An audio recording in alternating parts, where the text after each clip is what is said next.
What's up, guys? It's the Jeremy and Carrie Ask Us Show.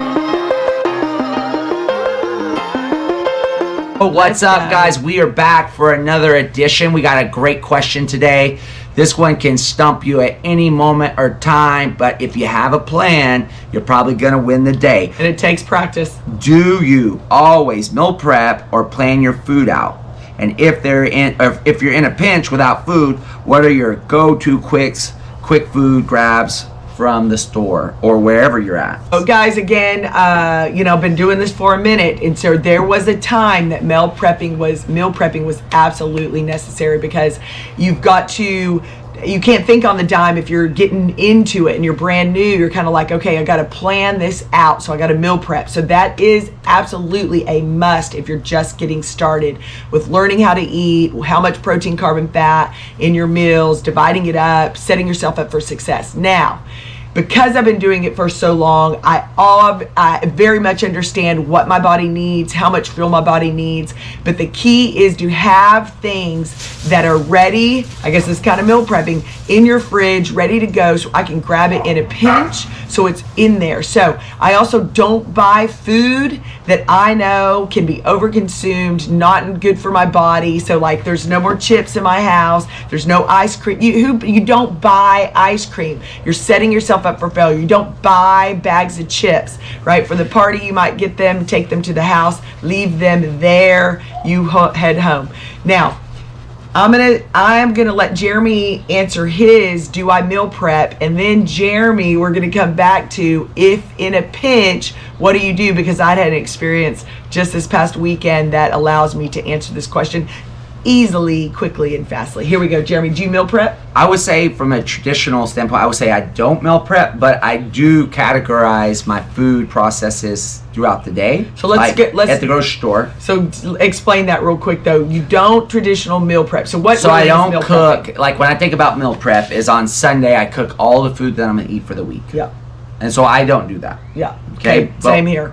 But what I do, I structure my day. I want to have 2 meals available to consume daily. Yep. That I would eat remotely, not at home. It also comes back to me, it's a budget question, because we are, if you're an office dweller, now you're working at home, you have food that's right there.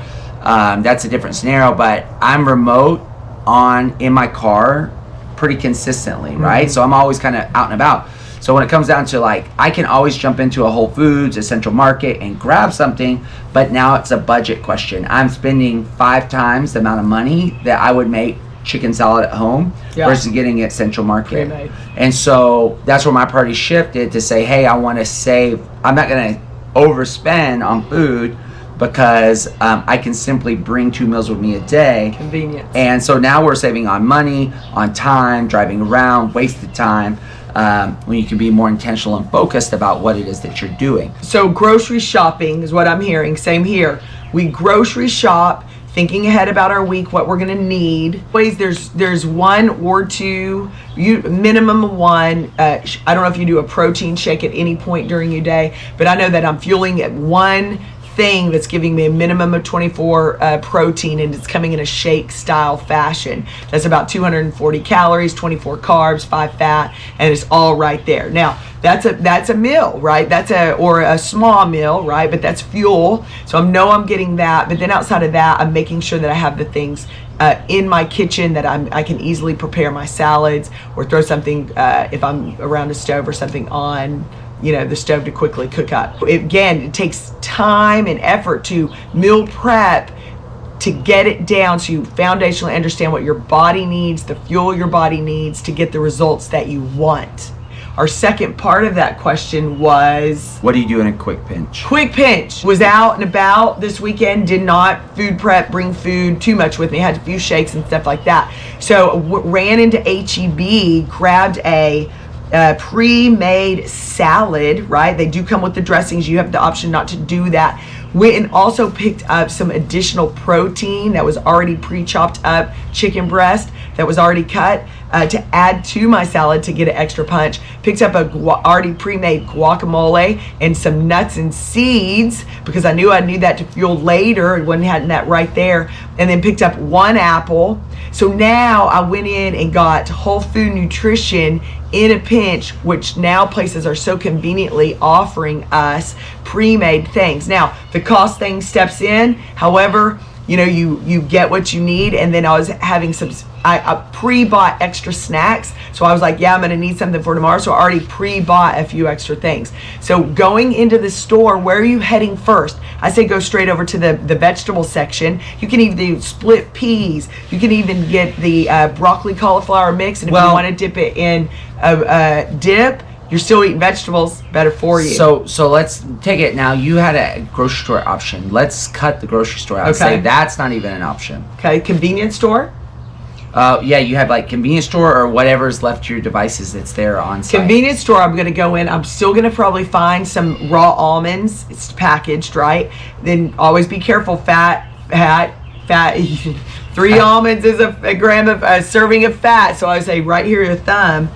But convenience store, they're selling apples, right? So they usually have like the tuna, some sort of like tuna on the bottom, or hummus with the pretzels, right, dipping. So now you're getting your fat, you're getting some food, whole food sources, right? I know there's bars, but be checking the backside of those bars, guys. They're more like candy bars.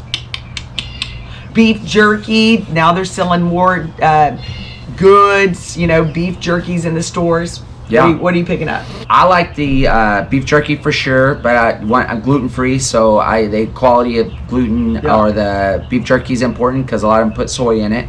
So you got to be good quality beef jerky. I always look for a protein potential shake that they have there that's low sugar. Know what he said. What are you going in for? You got to go in straight for the protein, guys. I really do recommend that's your first eye.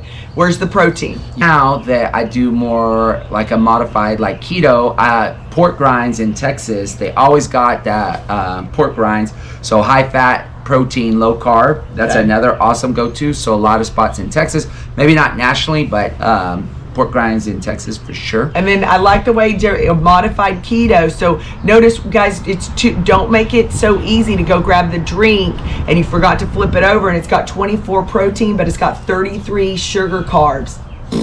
Not good. So avoid those, right? So say you're in Podunk, Texas, and they don't have the protein shake, and then it would be chocolate milk and almonds.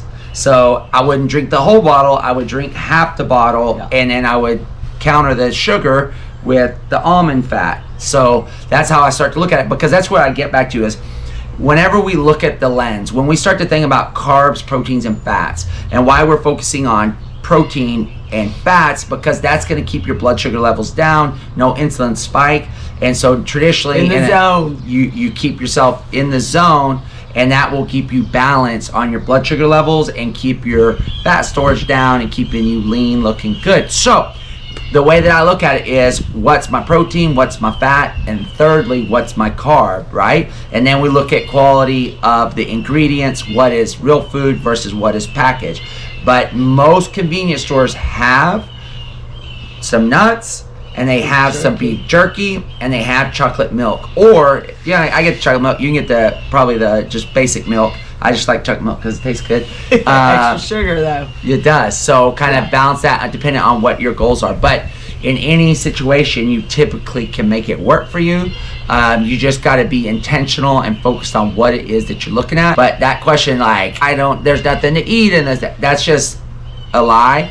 There always is a route to high fat, high protein, low sugar, low carb. You just got to know exactly what you're looking for. And last tip, guys, when you walk in and you know there's going to be another meal coming and you don't know where it's going to come from, buy two when you go to the store. Don't just get one. Think slightly ahead and just think, man, I'm going to be in another pickle like this. I better go ahead and get 2 of those grilled chicken breasts or whatever it is. And, you know, I mean, some of these places, scrape out the inside, man. That was another thing. Someone brought Chris a sandwich, and I was like, what's in that sandwich? Well, there was 2 big breads, you know, chunks, smashing in some meat and good veggies inside. And I was like, scrape that out. Man, I ate that. I was like, thumbs up, dude.